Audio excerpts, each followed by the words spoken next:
नमस्ते। आज हम बात करेंगे मीनोपॉज के बारे में। 40 to 50 की एज में लेडीज़ को ये मीनोपॉज की शिकायत होने लग जाती है।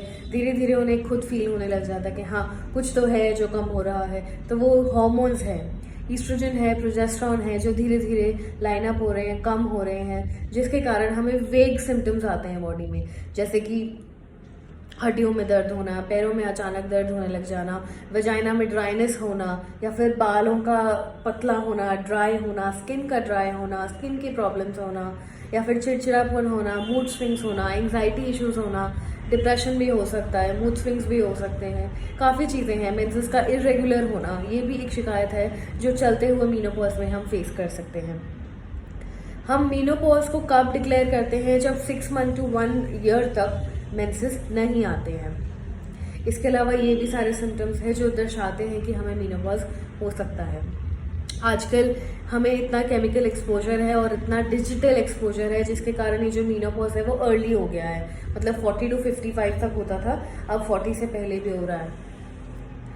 तो हम इसके ट्रीटमेंट्स क्या क्या हैं? इसके जो कन्वेंशनल ट्रीटमेंट्स है वो ये है कि हम हार्मोन थेरेपी लेते हैं और डाइटरी सप्लीमेंट लेते हैं। अपना जो डाइट में या तो उसे ठीक करिए नेचुरली, या सप्लीमेंट लीजिए, और हार्मोन थेरेपी यानी कि ईस्ट्रोजन के सप्लीमेंट लीजिए।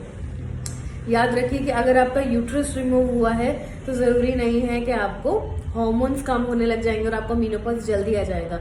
लेकिन अगर आपने ओवरीज की सर्जरी करवाई है और ओवरीज निकलवा दी हैं तो आपको मीनोपॉज जल्दी आ सकता है, और क्योंकि हार्मोन्स जो होते हैं वो एक्ट करने की जगह नहीं मिलती है।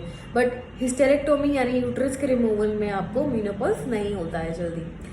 ओवरीज निकालने में ये मीनोपॉज जल्दी हो सकता है।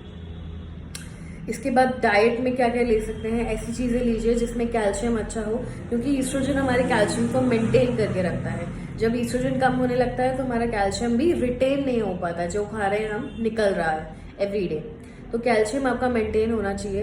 हार्मोन्स मेंटेन होने के लिए अपना जो डाइट है वो बहुत अच्छा होना चाहिए। वो आप किसी डाइटिशियन से कंसल्ट करके अपना पर्सनल डाइट बनवा सकते हैं।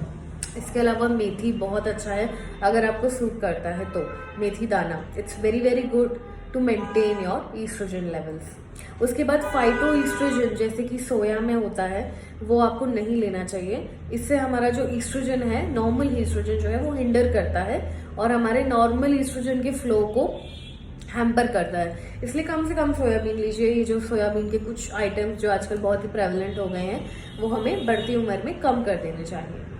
इसके अलावा हार्मोन थेरेपी होता है, जो ईस्ट्रोजन सप्लीमेंट्स ले रहे हैं, इसके साइड इफेक्ट्स भी बहुत हैं। जो हम एग्स में एग्स हम जो ले रहे हैं उसमें भी ईस्ट्रोजन यानी स्टेरॉइड्स हैं, वो भी नुकसानदायक है। यानी आर्टिफिशियल सप्लीमेंटेशन के साइड इफेक्ट हमेशा रहेंगे। इसका उपाय क्या है? एक जनरल होम्योपैथिक डॉक्टर से ली हुई कंसल्टेशन और मेडिसिन। केमिस्ट से लेंगे तो वो उसका कोई गारंटी नहीं है कि आपको अच्छा रिजल्ट मिलेगा या नहीं, बट यस, डॉक्टर से कंसल्ट करिए और जानिए कि क्या क्या पॉसिबल ट्रीटमेंट्स हैं और आपको कैसे आराम आ सकता है इन चीज़ों के लिए। Thank you.